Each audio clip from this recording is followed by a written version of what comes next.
गीता का ज्ञान और वीरों की खान है ये, दूध दही का खाना यही हमारा हरियाणा। आप सभी को मेरा हाथ जोड़कर राम राम। मेरा नाम सकल है, मैं राजकीय अवनीश माध्यमिक विद्यालय बिलासपुर से 10वीं क्लास की छात्र हूँ। आज मेरी पूरी टीम आपके सामने एक नाटक प्रस्तुत करने जा रही है जिसका शीर्षक है धरती हरियाणा की। मैं आप सभी से आशा करती हूँ कि आपको ये अच्छा लगे और आप इसे ध्यानपूर्वक सुनिए।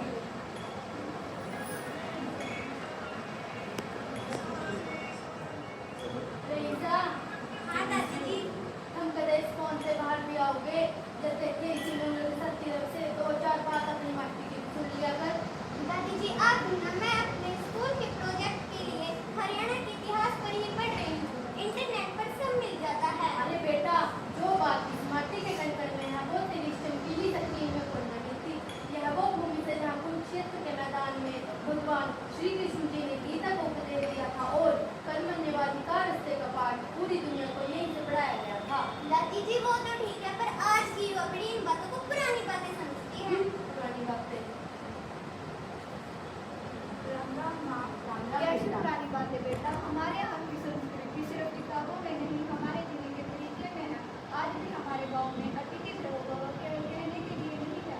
कोई अनजान राहगीर भी आ जाए तो बिना लस्सी का गिलास पिलाए हमसे जाने भी नहीं देते। ठीक कह रहे हो जी।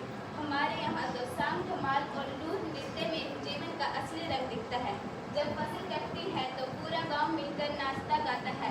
यह सब तुम्हें शहर के बड़े बड़े मॉल में कहाँ देखने को मिलेगा? हाँ मम्मी, यह तो मैंने भी फील किया।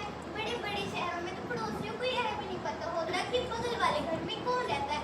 हमारे यहाँ तो गाँव की बेटियाँ अपनी बेटियाँ मानी जाती हैं। किसी को तो सामाजिक नैतिकता का वैसे बेटा, जहाँ बड़ों का आदर, पंच पंचायत का फैसला है, संकट के समय पूरे परिवार का एक होना ही तो हमारे हरियाणा की असली धरोहर है। और हमारे हरियाणा की मिट्टी में केवल अनाज ही नहीं हमारी संस्कृति भी बसती है। माटी से याद आया, आज मैं तुमने मित्र मुखमा में जाऊंगी। रोहित, माता दीदी, चलो खेता में चलते।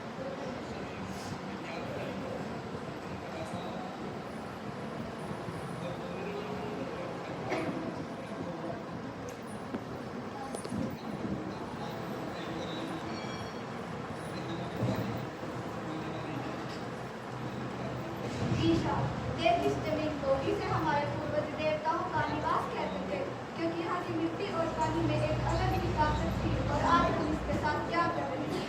हाँ पापा, मैं समझ रही हूँ। आज हमारे पास ट्रैक्टर हैं, बड़ी बड़ी मशीनें हैं, लेकिन फिर भी हमारी जमीन की सेहत बिगड़ती ही जा रही है। हाँ बेटा, अंधाधुंध रासायनिक खाद डाल डालकर हमने धरती माँ को छोटी कर दिया है। और पानी, हमारे दादाजी के जमाने में पानी के कुएं और तालाब थे। आज भूतल स्तर इतना नीचे चला गया है कि आने वाली पीढ़ी को पानी की बूंद बूंद को तरसना पड़ेगा। हाँ पापा, हमारे स्कूल के टीचर भी यही कह रहे थे कि हरियाणा ने हरित क्रांति से पूरे देश का पेट तो भर दिया, लेकिन आज हमें पानी बचाने और ऑर्गेनिक खेती की तरफ फिर से लौटना ही होगा। और वो जो फसलों के अवशेष हम जलाते हैं उसके धुएं से तो सांस लेना भी भारी हो जाता है। हमारी संस्कृति में तो पेड़ों को पूजने की परंपरा है। नीम, बरगद और पीपल के वृक्ष को तो यहाँ देवता माना जाता है। फिर हम खुद ही कैसे अपने पर्यावरण को दूषित कर सकते हैं? सुनीता बेटी ने लाख टके की बात की थी। अरे हमारा इतिहास तो राखी कट जाती थी इस बाटी सभ्यता से जुड़ा थे। उस जमाने के लोग भी तो प्रकृति के साथ तालमेल बनाए रखते थे और जल का संचय भी करते थे। और आज हम इतने पढ़ लिखे होकर भी अंधभजा सा काम कर रहे थे।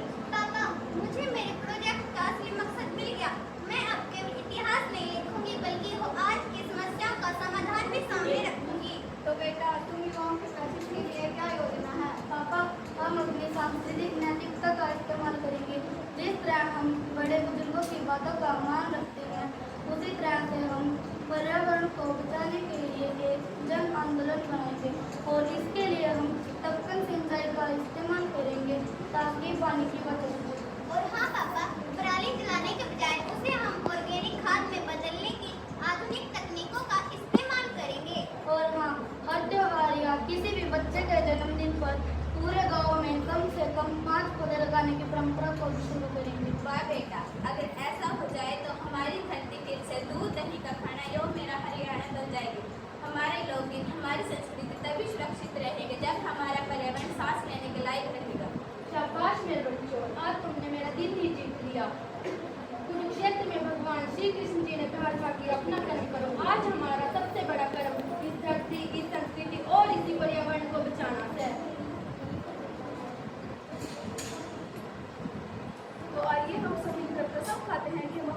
धरती की गोद में अपनी जड़ों को नहीं भूलेंगे और अपनी सांस्कृतिक